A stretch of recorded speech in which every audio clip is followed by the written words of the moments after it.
Friends, எஸ்பிஎஃப்சி finance limited இது வந்து 106 ரூபா போயிருக்கு. ரிட்டர்ன் ஆன் ஈக்விட்டி வந்து 10.5, மார்க்கெட் கேபிட்டல் வந்து 11,000 கோடி.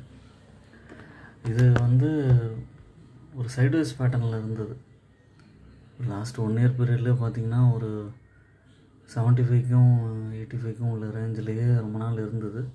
இதில் கேருங்கிறவங்க வந்து ஒரு ரேட்டிங் ஏஜென்சி, அவங்க வந்து இதோட ரேட்டிங்கை வந்து இன்க்ரீஸ் பண்ணியிருக்காங்க. அதனால் வந்து 105 ரூபா வரைக்கும் போயிருக்கு. ஃபர்தராக வந்து இது 110 ரூபா அது மாதிரி போக வாய்ப்பு இருக்குது. ஏன்னா அது வந்து ப்ரொமோட்டர் ஹோல்டிங்லாம் நல்லாவே இன்க்ரீஸ் ஆகிருக்கு.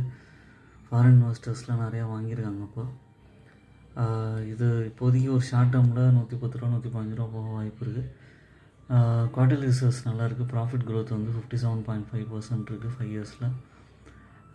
ரெவன்யூ வந்து 160லேருந்து 297 க்ரோஸ் போயிருக்கு. என்னோடய சேனலை சப்ஸ்கிரைப் பண்ணுங்கள், லைக் பண்ணுங்கள், எல்லா வீடியோஸும் பாருங்கள். தேங்க்ஸ்.